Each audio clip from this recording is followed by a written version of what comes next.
नमस्कार, मंडी.com में आपका स्वागत है। मैं हूं भुवन भास्कर। बीते हफ्ते वित्त मंत्री निर्मला सीतारमण ने देश का आम बजट पेश किया।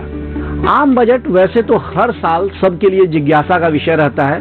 सबको, यानी देश की जनता को, चाहे मीडिया को या चाहे पॉलिसी मेकर्स को, सबको इसका इंतजार होता है। लेकिन इस बार इस बजट पर नजरें कुछ खास गड़ी हुई थी, इसलिए कि ये बजट इस सरकार का अगले आम चुनाव से पहले का आखिरी पूर्ण बजट था। इसलिए जाहिर है कि जो देश का हर वर्ग था उसको ये उम्मीद थी कि उसके लिए इस बजट में कुछ न कुछ ऐसा आएगा जिसे लेकर वो खुश हो सकता है और वो अपने लाभ का, हानि का गुणागणित कुछ बेहतर तरीके से कर सकता है। इसी संदर्भ में मंडी.com में हम हर बार की तरह इस बजट पे चर्चा करेंगे, लेकिन हमारा फोकस जैसा हमेशा होता है कृषि पर होगा और खेती बाड़ी से, किसानी से जुड़ी कौन सी घोषणाएं वित्त मंत्री के बजट भाषण में थी और उनका मतलब क्या है, किस तरह से उनको समझा जा सकता है और आने वाले समय में, यानी आने वाले महीनों, सालों में किस तरह से उसका असर देखने को मिल सकता है। ये सब बातें आज के कार्यक्रम में हम समझने की कोशिश करेंगे। इन बातों को आपको समझाने के लिए दो बहुत ही खास मेहमान हमने अपने साथ स्टूडियो में जोड़ा है। उनसे आपका परिचय करा देते हैं। हमारे आज के पहले मेहमान हैं संदीप दास, जो फाइनेंशियल एक्सप्रेस में सीनियर असिस्टेंट एडिटर हैं, और हमारी दूसरी मेहमान लक्ष्मी देवी, जो news agency press trust of India यानी पीटीआई में असिस्टेंट एडिटर हैं। आप दोनों का बहुत बहुत स्वागत है मंडी.com में। संदीप, आपके साथ बातचीत की शुरुआत कर रहे हैं। मैं आपसे पहला सवाल बिल्कुल जेनेरिक पूछूंगा कि जो इस बजट पे आप जब पहली बार सोचते हैं कृषि को लेके, तो आपको कौन कौन से मुख्य बिंदु इस बजट में ध्यान में आते हैं जो आपको लगता है कि एग्रीकल्चर के लिहाज से महत्वपूर्ण है, और बहुत संक्षेप में अगर आप बताते चलें कि उनका किस तरह से इम्पैक्ट, असर आपको देखने में मिल सकता है। मुझे लगता है ये लॉन्ग टर्म फोकस एक बजट है। बेसिकली जो चैलेंजेस एग्रीकल्चर फेस करे उसको देखते हुए बजट का अनाउंसमेंट है। चाहे नेचुरल फार्मिंग हो या फिर fertiliser use, rationality of fertiliser use हो, या एग्रीकल्चर क्रेडिट पहुंचाना लाइफ स्टॉक फार्मर्स को, ये तमाम जो जितना भी मेजर्स अनाउंस किए गए कल, तो एक लॉन्ग टर्म सोच करके कि फार्मर का इनकम कैसे बढ़ाता है, जो चैलेंजेस देखते हुए फर्टिलाइजर, जैसे उसका सॉइल हेल्थ के बारे में बात किया गया है, और जैसे कॉटन के बारे में बात किया, प्रोडक्शन इंक्रीज के बारे में बात किया है। तो तमाम जो जितना भी अनाउंसमेंट है, और फिशरीज सेक्टर, जो लाइफ स्टॉक सेक्टर सबसे बड़ा, जो सबसे फास्टेस्ट ग्रोइंग सेक्टर है एग्रीकल्चर एलाइड सेक्टर के, जो एलाइड सेक्टर माना जाता है, लाइफ स्टॉक सेक्टर जो 8% का ग्रोथ दिखा रहा है 6 से 7 साल के बीच में, तो उसको कैसे स्ट्रेंथन किया जाए। जो स्पेशल फिशरीज का स्कीम लॉन्च की बात हो रहा है, तो फोकस ये कि फार्मर से इनकम बढ़ा जाए और वैल्यू चेन को कैसे स्ट्रेंथन किया जाए। जो फिशरीज सेक्टर में जो वैल्यू चेन है, उसका वैल्यू चेन कैसे, जो बाजार को कैसे लिंक किया जाए, हॉर्टिकल्चर क्रॉप के बारे में बात किया जाए। तो फार्मर्स इनकम और सस्टेनेबल एग्रीकल्चर और उसको strengthening of the value chain, मुझे लगता है ये फोकस है। थोड़ा सा फ्यूचरिस्टिक है अप्रोच बजट के लिए। तो फोकस पूरा ही है इनकम कैसे बढ़ाया जाए और कैसे फार्मर्स को उचित दाम मिले and it is sustainable agriculture practices. जी लक्ष्मी, यही सवाल मैं आपसे दोहराना चाहूंगा कि इस बजट को जब आप कृषि के लिहाज से देखती हैं, किस तरह से इसकी समीक्षा आप करेंगी, कैसे आप समझेंगी कि खेती के लिए इस बजट में क्या है? बहुत ही अच्छा बजट है। अगर आम फार्मर्स अगर देखा जाए तो इंस्टेंटली वो सोचते हैं कि मुझे क्या मिला इस बजट से। तो जैसे पीएम किसान में पिछली बार उनको मिला था कि 6,000 पर एवरी ईयर, बट इस बार उस तरह का उन्होंने अनाउंस नहीं किया, बट उससे ज्यादा उन्होंने इंफ्रास्ट्रक्चर कैसे, जो एंटायर वैल्यू चेन को कैसे वो स्ट्रेंथन कर सके, ताकि वो स्ट्रेंथनिंग से फार्मर्स का जो रिटर्न्स है वो कैसे बढ़े। For example decentralisation of warehousing, इससे बहुत ही अच्छा फायदा होगा फार्मर्स के लिए। अगर उनके खेत के आसपास अगर डिसेंट्रलाइज्ड वेयर हाउसिंग मीन्स कोई कंट्रोल नहीं रहेगा, कोई भी वहाँ पे वेयर हाउसिंग सेटअप कर सकते, इवन कोऑपरेटिव्स भी वहाँ पे काम कर सकते, उससे उनका अच्छा लाभ मिलेगा। एंड उसके अलावा हॉर्टिकल्चर क्रॉप जो हाई वैल्यू क्रॉप है, अच्छा रिटर्न्स देते हैं, उनके लिए प्लांटिंग मटेरियल और डिसीज फ्री प्लांटिंग मटेरियल जो है बहुत ही इम्पोर्टेंट है, और उसके लिए सरकार ने जोर दिया है। और तीसरा है कि long staple, extra long staple cotton है, वहाँ पे स्कोप ज्यादा देखते हुए उसको प्रोडक्टिविटी कैसे बढ़ाए, प्रोडक्टिविटी के लिए अच्छा वेराइटीज लेके आना, उसके लिए पब्लिक प्राइवेट पार्टनरशिप में कैसे काम हो सकते हैं, किस तरह का वेराइटीज ला सकते हैं, और फार्मर्स तक लेके जाके उनको कैसे प्रमोट किया जाए इस एरिया में काम करके। क्योंकि अभी तक जो ग्लोबल मार्केट में है वो खाली 3% का प्रोडक्शन है ओवरऑल मार्केट में कॉटन प्रोडक्शन में, तो इसमें बहुत स्कोप है। एंड इम्पोर्टेंट है कि एग्री लोन का जो टारगेट है वो 20 लाख करोड़ तक बढ़ा दिया है। इससे उनका जो स्पेंडिंग जो है वो ज्यादा बढ़ेगा। वो ट्रैक्टर, वो जो भी जो एग्रीकल्चर के लिए जो जरूरतें हैं वो खरीद सकते हैं और इन्वेस्ट कर सकते हैं। एंड इम्पोर्टेंट है कि रूरल मार्केट, रूरल एरिया में जो गांव में जॉब क्रिएशन के लिए जो रूरल यूथ को कैसे बढ़ावा दे, उसके लिए जो एक्सिलरेटेड फंड, जो एग्रीकल्चर एक्सिलरेटेड फंड वो सरकार ने घोषणा किया कि ये क्रिएट करेंगे ताकि यूथ को भी एग्रीकल्चर ग्रोथ में हिस्सा बन सके। यानी कई सारे विषय जो आप लोगों दोनों ने बताए हैं जो कि इस बजट में कृषि के लिहाज से मुख्य बिंदु हैं, उस पर हम इस कार्यक्रम के दौरान अलग अलग बात करेंगे। लेकिन संदीप, एक जो फार्म इनकम की बात आपने बीच में उठाई थी और ये बहुत महत्वपूर्ण है क्योंकि पहली बार पिछले कुछ सालों से लगातार अब हम किसानों की इनकम की बात करने लगे हैं। पहले हम केवल उत्पादन की बात करते थे। उस लिहाज से अगर देखें तो कौन कौन से महत्वपूर्ण बिंदु इस बजट में हैं जो आपको लगता है कि वास्तव में जो हालांकि 2017 में सरकार ने किसानों की आमदनी दोगुना करने का लक्ष्य रखा था, बीच में हमने देखा 2-3 साल जो कोरोना के कारण, जो महामारी के कारण डिसरप्शंस हुए, उसके कारण चीजें रुकी। अब वापस किन घोषणाओं से उसमें गति आ सकती है? देखिए, पहला बिंदु बजट का स्पीच पे था, एग्रीकल्चर रेट था, जो 20 लाख करोड़ का जो एग्रीकल्चर जो उनका क्रेडिट और focusing on the life stock sector. तो सरकार क्योंकि ये मान लीजिए लाइफ स्टॉक सेक्टर में तमाम वो फार्मर्स है जो लैंड भी नहीं है उनके पास, बट वो कभी डेयरी फार्मर्स है और कुछ फिशरीज भी करते हैं बेसिकली। तो उसको कैसे बढ़ाया दिया जाए, क्योंकि these are all high value crop और डेयरी सेक्टर आप जानते हैं सबसे बड़ा सस्टेन ग्रोथ हो रहा है उस सेक्टर में। तो उसको कैसे बढ़ाया दिया जाए। यहाँ कॉटन के बारे में बात किया हम लोग ने, स्टोरेज, क्योंकि वो स्टोरेज एक सबसे बड़ा इशूज है कि फार्मर्स का अपने, क्योंकि ये बहुत छोटे छोटे किसान होते हैं, रखने का जो स्टोर करके रखने का उनके पास कैपेसिटी होता है। अगर लोकल लेवल पे, विलेज लेवल पे स्टोरेज रहेगा तो वो आप सामान को रख सकते हैं, अप्रोप्रिएट टाइम में बेच सकते हैं। तो बजट में उसके बारे में बात किया गया। हॉर्टिकल्चर क्रॉप के बारे में बात है, एक स्टार्टअप का फंडिंग में बात है। तो बेसिकली तो एक ओवरऑल थ्रस्ट है इंफ्रास्ट्रक्चर डेवलपमेंट, एग्रीकल्चर के infrastructure development and also farmers income growth, so that पूरा वैल्यू चेन डेवलप हो, सो दैट इनकम बढ़े जी। तो वो एक सबसे बड़ा फोकस है ओवरऑल जो मैं देखूँ जी। लक्ष्मी, अगर आंकड़ों के लिहाज से इस बजट को समझने की कोशिश करें तो कृषि का जो आवंटन है, कृषि के लिए जो सरकार ने फंड्स किए हैं, उनमें किस तरह की बढ़ोतरी हुई है और उसे आप कितना महत्वपूर्ण मानते हैं? देखिए, एग्रीकल्चर पे एग्रीकल्चर एंड फार्मर्स वेलफेयर जो मंत्रालय है उसके लिए 5% बढ़ा दिया पिछले साल से। 1.15 लाख करोड़ ऐसा कुछ है। तो एग्रीकल्चर जैसे सरकार का जो स्ट्रैटेजी है अलाइड सेक्टर पे है, अलाइड सेक्टर जो फिशरीज, लाइफ स्टॉक, उस पर अगर ज्यादा खर्च करेंगे तो फार्मर्स का इनकम बढ़ेगा। इसीलिए उन्होंने जो फिशरीज मिनिस्ट्री है और फूड प्रोसेसिंग उसमें 38% बढ़ाया है, 15 से ज्यादा बढ़ाया है फिशरी सेक्टर में। तो उसके अलावा एक सब स्कीम भी लेके आए प्रधानमंत्री मत्स्य संपदा योजना के तहत, जहाँ पे फिशरमैन को प्रमोट करेंगे, छोटे छोटे जो वैल्यू चेन में जो जुड़े हुए सबको, वो shrimp cultivation, even shrimp feed के लिए भी उन्होंने जो इम्पोर्ट है, ये सारा फायदा होगा। यानी सरकार की रणनीति बहुत साफ है कि अब इनकम लेवल्स जो बढ़ाने हैं वो अलाइड सेक्टर पर सरकार जोर देना चाहती है और वहां से वो चीजों को बढ़ाना चाहती है किसानों के लिहाज से। ये चर्चा हमारी जारी रहेगी मंडी.com में, लेकिन फिलहाल वक्त हो गया एक छोटे से ब्रेक का। लौटेंगे इस ब्रेक के बाद, कहीं मत जाइए, देखते रहिए मंडी.com।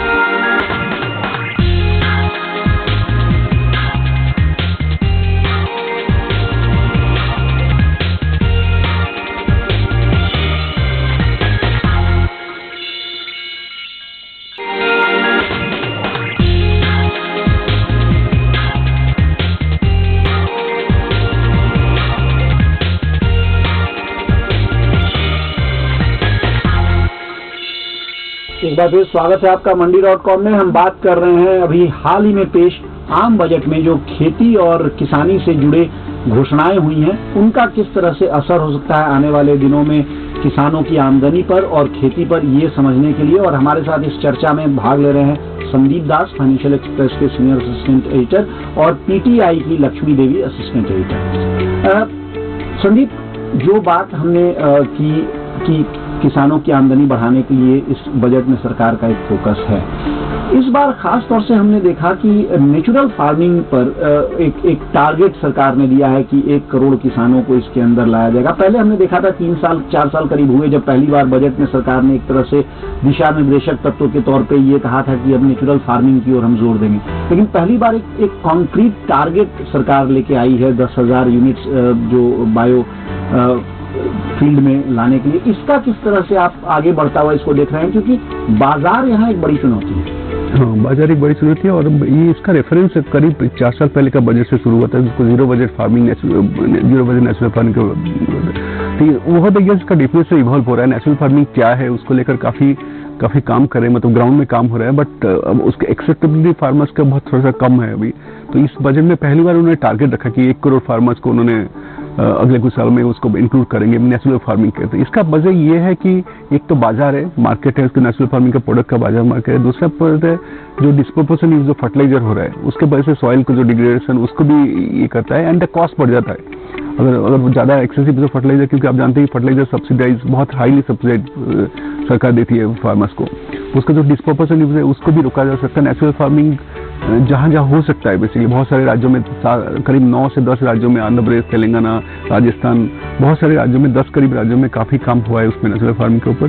तो एक सरकार का ये है कि अगर जितना एरिया बढ़ाया जाए और प्रोडक्टिविटी बढ़ाया जाए तो फार्मर्स को भी लाभदायक होगा, क्योंकि इनपुट कॉस्ट कम हो गया और वो जो नेचुरल फार्मिंग से प्रोडक्ट निकलता है उसका दाम भी बाजार में ओबियसली उसका बेटर होता है काफी। और जो गोवर्धन वाला जो इशू है बेसिकली उसमें भी देखा गया, जो इसका काम शुरू हो चुका है बनारस में, जो सामुल का फैक्ट्री है वहाँ से जो काउडंग बाईबैक सिस्टम है वो शुरू हो गया, क्योंकि इनका एम है कि सारे जो डेयरी प्रोसेसिंग प्लांट है जो कोऑपरेटिव्स का है वो उसको जैसे बायोगैस के थ्रू चला जाए विदाउट इलेक्ट्रिसिटी सपोर्ट, और फार्मर्स को भी उनको अभी जो रेट दिया 1 किलो पर केजी गोबर बेसिकली, अगर एक गाय में 15 केजी करीब गोबर रोज निकलता है बेसिकली उस हिसाब से मिल जाएगा, उसका एक इनकम होता है।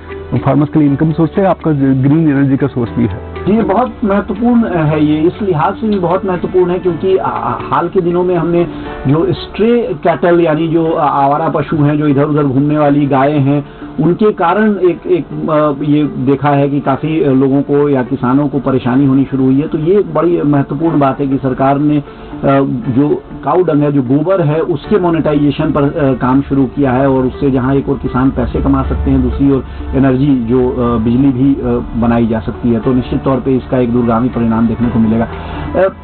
आपने जो बात की थी एक लक्ष्मी फूड सब्सिडी की शुरू में, अगर इससे मैं इसको जोड़ूं थोड़ा सा, फूड सब्सिडी में फर्टिलाइजर सब्सिडी भी है और एक अभी तक एक आलोचना इस रूप में सरकार की होती रही है कि एक तरफ तो सरकार नेचुरल फार्मिंग की बात कर रही है, ऑर्गेनिक फार्मिंग की बात कर रही है और दूसरी ओर फर्टिलाइजर को इतना सब्सिडी दिया जा रहा है, तो किस तरह से नेचुरल फार्मिंग को बढ़ावा मिलेगा? इस बार आपने कहा कि फूड सब्सिडी में कुछ कमी आई है, क्या फर्टिलाइजर सब्सिडी में भी कुछ कमी देखने को मिली है? वो डेटा थोड़ा हमारे दर्शकों को बताइए किस तरह। देखिए, फर्टिलाइजर सब्सिडी जो है, जो इस साल जो बढ़ गया था क्योंकि यूक्रेन और रशिया वॉर की वजह से रॉ मटेरियल जो हम इम्पोर्ट करते हैं उसके वजह से ज्यादा बढ़ गया था, इसीलिए हमारा जो सब्सिडी फर्टिलाइजर बिल जो था सब्सिडी बढ़ गया था। अभी आने वाले दिनों में अभी ग्लोबल प्राइसेस कम होता जा रहा है, इसको नजर रखते हुए सरकार ने सोचा है कि सब्सिडी थोड़ा सा कम होगा एंड इसके साथ साथ जो सरकार का प्रयास रहा है बैलेंस यूज ऑफ फर्टिलाइजर पे जोर देने का, उसका भी असर पड़ेगा। इसलिए ये दोनों चीज देख के फर्टिलाइजर बिल जो है वो बहुत ही कम उन्होंने एस्टिमेट किया है अगले साल के। और फूड सब्सिडी जो है वो इसीलिए कम हुआ है, जो एक स्कीम जो उन्होंने लॉन्च किया था पैंडेमिक के टाइम पे, जो गरीब लोगों को मुफ्त में अनाज देने की, वो स्कीम अभी बंद करके अभी अगले 1 साल के लिए पूरा फ्री फूड ग्रेन्स वो दे रहे पीडीएस के तहत। तो इसके वजह से वहाँ पे जो 60,000 जो करोड़ का जो बचत है, तो वो बाकी जो स्कीम जो डेवलपमेंटल स्कीम है उसमें खर्च किया जा रहा है। चलिए, चर्चा हमारी जारी रहेगी, लेकिन फिलहाल वक्त हो गया है एक छोटे से ब्रेक का। ब्रेक से लौटने के बाद हम संदीप दास और लक्ष्मी से जानेंगे कुछ और ऐसे प्रावधानों के बारे में जो इस बजट में घोषित किए गए हैं और उनका क्या असर किस तरह से आने वाले दिनों में कृषि पर देखा जा सकेगा, इसके बारे में। बने रहिए हमारे साथ, देखते रहिए मनी रखो।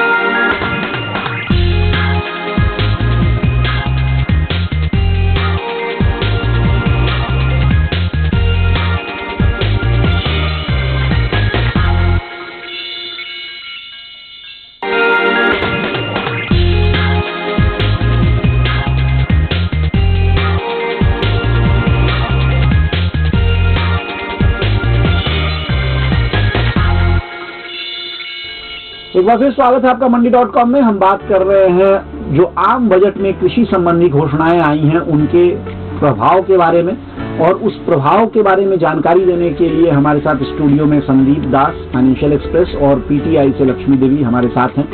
लक्ष्मी, एक डिसेंट्रलाइजेशन ऑफ वेयर हाउसिंग की घोषणा थी। इसका मतलब ये हुआ कि जो अभी तक जो वेयर हाउसेज होते थे वो जो सेंट्रली एक तरह से रहे हैं वो अब डिसेंट्रलाइज किया जाएगा, वो यानी टीयर 3 टीयर 4 सिटीज में और गांवों में या कस्बों में वहां तक उसको बढ़ाया जाएगा। इसे आप किस तरह से देख रही हैं? ये तो बहुत ही अच्छा घोषणा है, क्योंकि कोऑपरेटिव्स इसमें बहुत अच्छा काम कर सकते हैं।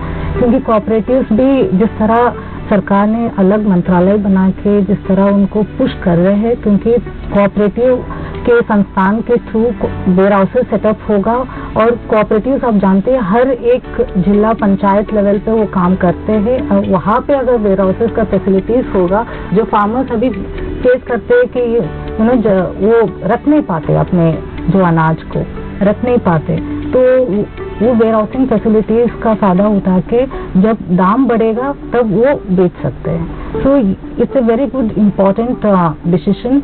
वेयर हाउसिंग होना चाहिए, नहीं तो फार्मर्स को अच्छा दाम कैसे मिलेगा। ये भी एक आय बढ़ाने के लिए एक इम्पोर्टेंट कदम है।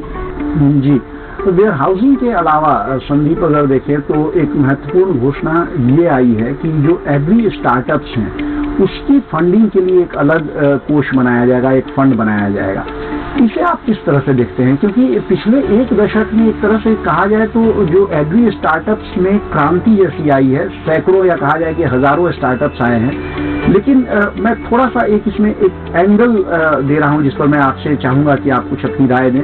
आमतौर पर हमने देखा है कि जो एग्री स्टार्टअप्स हैं वो ज्यादातर जो बहुत जिसको कहा जाता है कि प्रतिष्ठित संस्थान देश के IIT, IIM जैसे जो संस्थान है उनके जो एलुमनाई हैं वो करते हैं और उनको फंडिंग मिल जाती है। लेकिन ये जो व्यवस्था सरकार ने की है, क्या आपको लगता है कि इसमें सरकार अब खास तौर से जो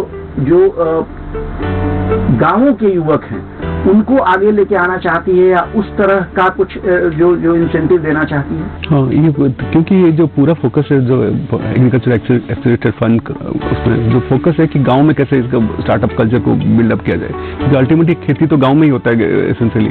एंड बहुत सारे स्टार्टअप, जैसे ठीक से बोला कि बहुत सारे स्टार्टअप आ चुका है इस फील्ड में, बट वो क्या कहते हैं अलग अलग स्पीयर्स में काम कर रहे हैं। तो इसको जरूरत है कि एक साथ मिलकर काम करें। तो मुझे लगता है ये जो फंड है वो शायद स्टार्टअप को हेल्प करेगा टू रूरल एंटरप्रेन्योर को साथ लेके कैसे, जैसे स्टार्टअप का मैं इकोसिस्टम बता रहा हूँ। बेसिकली कोई फर्टिलाइजर ड्रोन यूज करके सप्लाई कर रहा है, कोई क्रॉप सर्वे करा रहा है, क्रॉप पीरियोडिक सर्वे करता है, कोई वेदर रिपोर्ट कर रहा है। तो उसका एक कन्वर्जेंस मॉडल मिलेगा कि जो फाइनेंशियल सपोर्ट चाहिए स्टार्टअप को, कि उसको पूरा एक सोल्यूशन दे रादर देन एक बिट्स एंड पीसेस में सोल्यूशन दे। क्योंकि अभी farmers with climate change issue, farmers को अभी चाहिए दोस काइंड ऑफ इन्फॉर्मेशन।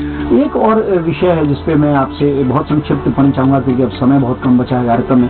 अंतर्राष्ट्रीय मिलेट वर्ष हम मना रहे हैं 2023 को, और इस पर वित्त मंत्री ने कहा कि खास तौर से भारत सरकार कई सारी योजनाएं, कई सारे कार्यक्रम भी रोल आउट किया है सरकार ने। आपको क्या लगता है कि जिस तरह से भारत ऑलरेडी एक लीडरशिप पोजीशन में है मिलेट्स के उत्पादन में, किसानों की आमदनी बढ़ाने में ये कितना महत्वपूर्ण होगा? डेफिनेटली, क्योंकि मिलेट एक ऐसा क्रॉप है, बेसिकली वो लेस वाटर इंटेंसिव है, और उसको बस प्रॉब्लम चैलेंजेस है कि अभी उसको कैसे मार्केट लिंकेज दिया जाए और बायबैक एश्योरमेंट किया जाए। क्योंकि आप देखोगे सरकार अभी रिसेंटली अनाउंस किया कभी 1 मिलियन टन का प्रोक्योरमेंट करेंगे इस साल। पहली बार हो रहा है कि 1 मिलियन टन को 9 लाख से 10 लाख टन का प्रोक्योरमेंट करेंगे, रागी, ज्वार। तो सरकार उस तरफ भी ध्यान है कि प्रोक्योरमेंट कैसे हुए, क्योंकि जब तक प्रोक्योरमेंट नहीं करोगे प्रोडक्शन नहीं बढ़ेगा। और उसके ऊपर से मैं बताना चाहता हूँ गवर्नमेंट के अनाउंसमेंट सर कि प्राइवेट सेक्टर भी काफी इसमें जो मिलेट बेस्ड प्रोडक्ट सब लॉन्च हो रहा है। तो जो मोटा अनाज जो पहले हम लोग 30-40 साल पहले बोलते थे कि मिलेट्स की जगह गेहूं आ गया था, बट अब देखो मिलेट्स जो हेल्दी क्रॉप है, लेस वाटर इंटेंसिव है, शॉर्ट ड्यूरेशन क्रॉप है। लक्ष्मी, जो इनकम लेवल की हम बात कर रहे हैं, और इसमें एक सवाल मैं आपसे ये समझना चाहता हूं कि जो लॉन्ग स्टेपल कॉटन पे जो सरकार ने घोषणा की है, और उसका उत्पादन क्योंकि वो ज्यादा मूल्य देने वाले, ज्यादा मुनाफा देने वाला वो क्रॉप है एक तरह से, क्योंकि कॉटन वैसे भी बहुत ही महत्वपूर्ण क्रॉप है और देश के ज्यादातर राज्यों में ये होता है। इसमें लॉन्ग स्टेपल कॉटन को लेकर जो घोषणा है उसका किस तरह से महत्व आप देखती हैं और क्या इसके परिणाम आने वाले महीनों या सालों में निकलते हैं? देखिए, long staple, extra long staple cotton बहुत ही सुपरफाइन कॉटन है जो ज़्यादातर हम इंपोर्ट करते हैं एंड पैदावार हमारे देश में बहुत कम है। इवन ग्लोबल लेवल में अगर देखा जाए तो ये 3% ही है ग्लोबल लेवल प्रोडक्शन में। तो बहुत पोटेंशियल है इसमें हमें आगे बढ़ने के लिए, क्योंकि जो मीडियम स्टेपल है ऑलरेडी हम काम हो रहा है, प्रोडक्शन तो है। तो एक्स्ट्रा लॉन्ग स्टेपल पे फोकस करने का एक फायदा है कि फार्मर्स उस प्रोडक्ट पे ज़्यादा हम फोकस करके उनको अच्छा हाई भी मिल सकता है, अच्छा रिटर्न भी मिल सकता है, वो एक्सपोर्ट भी कर सकते हैं क्योंकि ज़्यादा डिमांड है। एक्सपोर्ट के अलावा विद इन द कंट्री हमारे देश के अंदर ही इतना अच्छा डिमांड है, तो उसके लिए अच्छा प्रोडक्टिविटी, उसका जो यील्ड बढ़ाने के लिए जो भी पब्लिक प्राइवेट पार्टनरशिप के लिए जो सरकार ने बजट में घोषणा दी है, ये बहुत ही अच्छा इनिशिएटिव है। आगे चल के अगर पैदावार अच्छा होता है तो एक्सचेंज जैसे एनसीडेक्स पे भी इसका अगर ट्रेडिंग होता है तो फार्मर्स को भी बेनिफिट होगा, ट्रेडर्स को भी बेनिफिट होगा और इंडस्ट्री जो टेक्सटाइल इंडस्ट्री जो इंपोर्ट करती है उनके लिए भी बेनिफिट होगा। जी, लक्ष्मी और संदीप, आप दोनों का बहुत बहुत धन्यवाद हमारे साथ कार्यक्रम में शामिल होने के लिए और ये तमाम सही बातें हमारे दर्शकों के साथ साझा करने के लिए।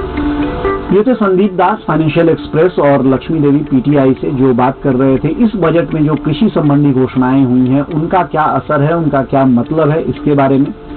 मंडी.com में अब समय हो गया है आपसे अनुमति लेने का, मुझे दीजिए इजाजत, लेकिन बने रहिए हमारे साथ, देखते रहिए डीडी किसान, क्योंकि डीडी किसान पर खबरों और कार्यक्रमों का सिलसिला जारी है। आपकी राय हमारे लिए बहुत महत्वपूर्ण है। आप हमारे टोल फ्री नंबर पर कॉल कर सकते हैं और अपनी राय दे सकते हैं। साथ ही आप ईमेल के जरिए भी हमें अपनी राय दे सकते हैं। हमारा ईमेल पता है ncdexmandi@gmail.com।